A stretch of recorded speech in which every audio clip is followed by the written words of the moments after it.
Assalamualaikum warahmatullahi wabarakatuh. Waalaikumsalam. Innal hamdalillah nahmaduhu wa nasta'inuhu wa nastaghfiruh wa na'udzu billahi min shururi anfusina wa min sayyiati a'malina may yahdihillahu fala mudilla lahu wa may yudlilhu fala hadiya lahu. Asyhadu an la ilaha illallah wa la syarika lahu wa asyhadu anna Muhammadan abduhu wa rasuluhu la nabiyya ba'dahu. Allahumma sholli ala sayyidina Muhammadin wa ala alihi wa sahbihi ajma'in, amma ba'd. Qala Allah ta'ala fil Qur'anil Karim, a'udzu billahi minasyaitonir rajim, bismillahirrahmanirrahim. Wa takum minkum ummatun yad'una ilal khair wa ya'muruna bil ma'ruf wa yanhauna 'anil munkar wa ulaika humul muflihun. Wa qala inna dina 'indallahi al-Islam. Shadaqallahul 'azim. Alhamdulillah, dan intinya kita panjatkan puji syukur kepada Allah Subhanahu wa taala. Pada malam hari ini kita masih diberikan kesehatan, kesempatan sehingga kita bisa hadir di tempat ini dalam rangka silaturahmi tokoh untuk menjalin ukhuwah Islamiyah dalam menegakkan atau memperjuangkan agama Allah Subhanahu wa taala. Yang kedua kalinya salawat dan taslim kita sampaikan kepada baginda Nabi Muhammad sallallahu alaihi wasallam, keluarganya, para sahabat, tabi'in, tabi'ut tabi'in, serta orang-orang yang senantiasa istiqomah yang terus harus mempelajari Islam, mengamalkan, menyampaikan serta memperjuangkan hingga akhir hayatnya. Amin ya rabbal alamin. Para tokoh, alim ulama yang saya muliakan, tadi sempat sudah disinggung oleh Ustaz kita, saya Ajat, ya, sekaligus moderator, bahwa pentingnya untuk bersinergi dalam sebuah perjuangan, ya, karena perjuangan ini memang berat, ya, bukan hanya sekedar bagaimana Islam itu bisa diamalkan, namun juga bagaimana Islam itu bisa tegak, ya, secara utuh di muka bumi ini.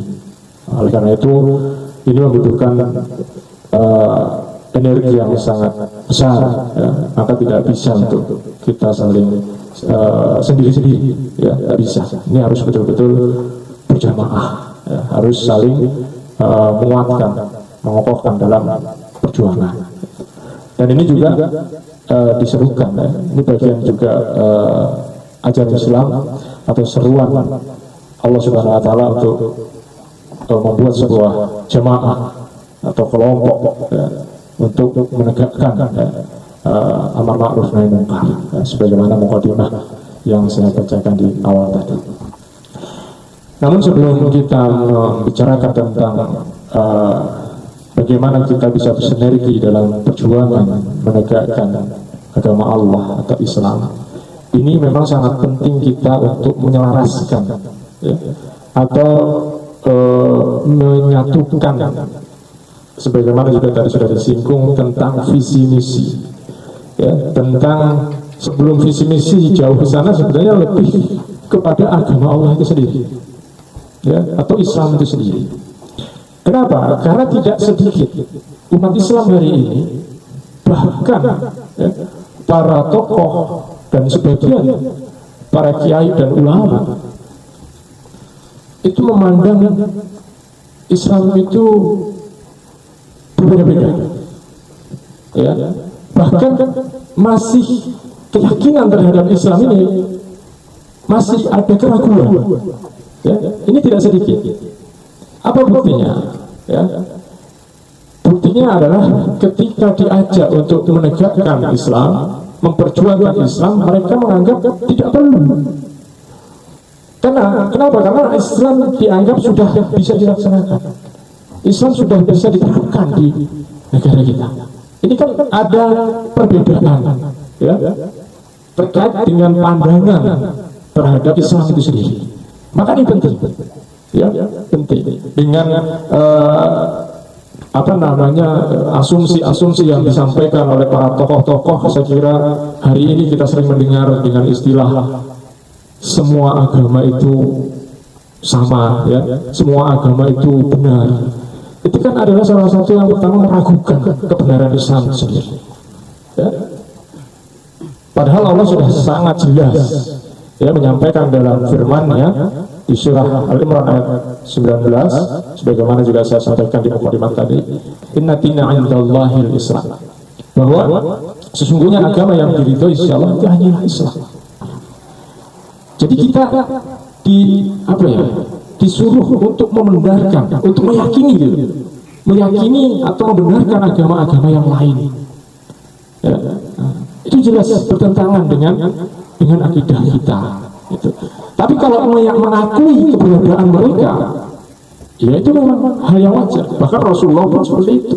Bahkan Al-Quran pun mengakui keberadaan agama-agama lain, itu diakui keberadaannya, ya, bukan kebenarannya. Apa banyak ulama, tokoh yang enggak atau bahkan berat untuk memperjuangkan Islam?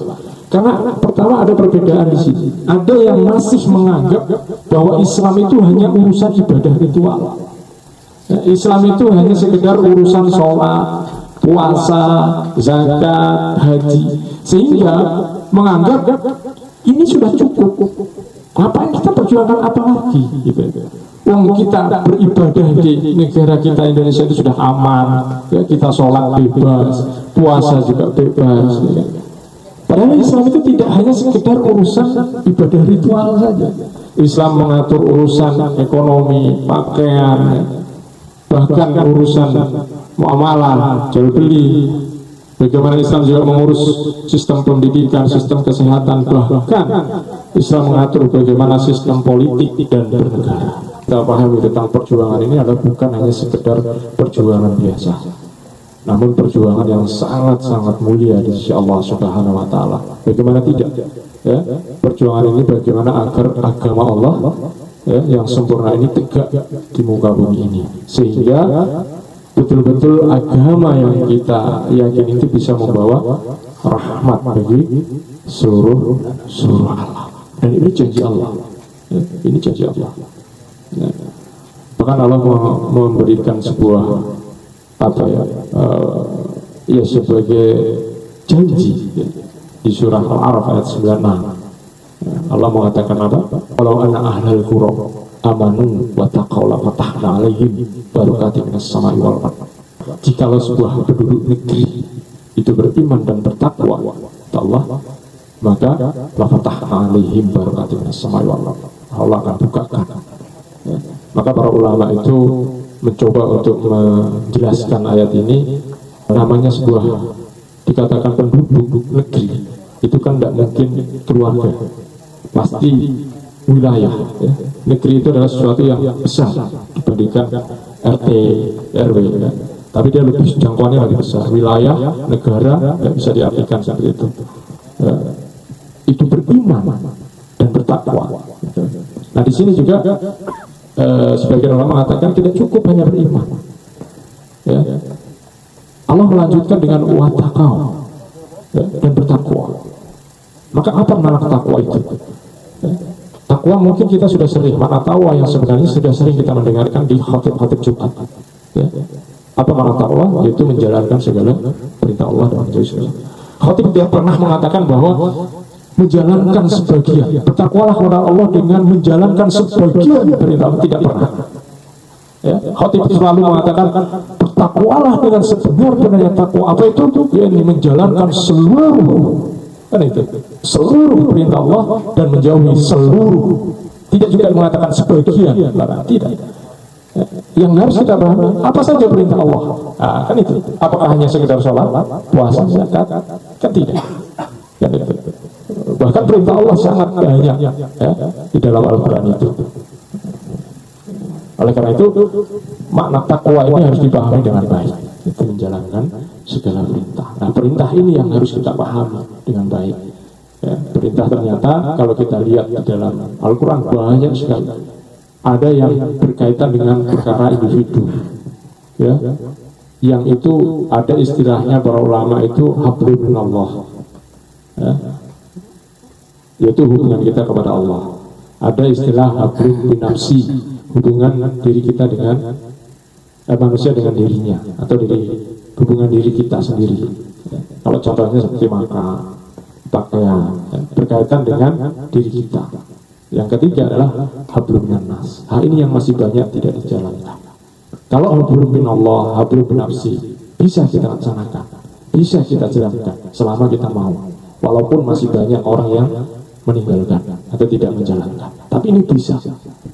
Tapi ada syariat Islam atau perintah Allah yang itu tidak bisa dijalankan kecuali adanya sebuah negara.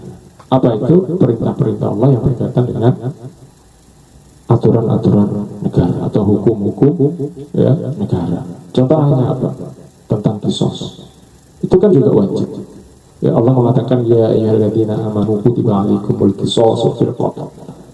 Ya, ini wajib. Ya. Tapi hari ini tidak bisa diterapkan. Ya. Redaksinya sama sebenarnya. Kalau kita mau lihat surahnya sama terkait dengan perintah puasa. Ya, surah Al-Baqarah. Cuma beda ayat. Beda 5 ayat kalau tidak salah. Sama-sama wajib. Tidak ada ulama yang mengatakan kisos itu sunnah. Belum pernah saya dapati ada ulama yang mengatakan hukum kisos itu sunnah. Hukum rajam bagi pezina yang sudah menikah itu sunnah. Belum pernah saya dapati. Dan hukum potong tangan bagi pencuri, ulama mengatakan itu sunnah, bahkan mubah. Atau mungkin saya yang belum mendapati, tapi selama ini belum pernah ada yang mengatakan hukum-hukum yang berkaitan negara tadi kisos tentang potong tangan bagi pencuri yang sudah melewati batas ya, nisabnya, terus tentang perzinaan, ya, rajam bagi yang sudah menikah dan dicambuk 100 kali dan diasihkan bagi orang yang belum menikah. Itu semua tidak ada yang mengatakan. Saya kira tidak ada, apalagi ulama-ulama muktabar, ulama-ulama terdahulu. Ya, itu tidak ada. Ya. Belum pernah saya jumpai ada ulama muktabar yang mengatakan itu semua adalah sunnah atau bahkan atau apalagi mubah. Semua mengatakan itu adalah wajib. Cuma permasalahannya itu tidak bisa diterapkan kecuali oleh negara. Inilah pentingnya kita untuk saling bersinergi, ya. Bagaimana agar hukum-hukum Allah itu bisa diterapkan ya secara sempurna atau secara kafah. Kenapa? Karena memang kita ini dianjurkan untuk masuk Islam secara kafah. Allah berfirman di Quran surah Al-Baqarah ayat 208, katakan Bismillahirrahmanirrahim, ya ayyuhalladzina amanu udkhulu fis-silmi kafah. Ya, itu sangat jelas. Nah, oleh karena itu, ya, sebelum saya kembalikan ke moderator dan ada tanya jawab, saya menegaskan kembali bahwa yang pertama kita betul-betul harus meyakini dengan seyakin-yakinnya bahwa agama Islam adalah agama yang benar. Yang kedua, Islam adalah agama yang sempurna, ya, agama yang tidak hanya sekedar mengurusi urusan ibadah ritual, tapi mengurusi urusan masyarakat bahkan bernegara. Dan yang ketiga, ketika kita sudah meyakini Islam adalah agama yang benar, Islam adalah agama yang sempurna, maka kita bagaimana agar Islam ini bisa tegak, ya. Bukan tegak, bukan hanya menjaga, ya, bagaimana kita menjaga, tapi bagaimana Islam itu betul-betul tegak di muka bumi, diterapkan, ya, dalam seluruh aspek kehidupan, sehingga betul-betul Allah menurunkan keberkahannya itu, sehingga Islam itu betul menjadi rahmatan lil alamin. Ya, mungkin itu ya, untuk pengantar diskusi kita. Saya kembalikan kepada Saiful Hadi.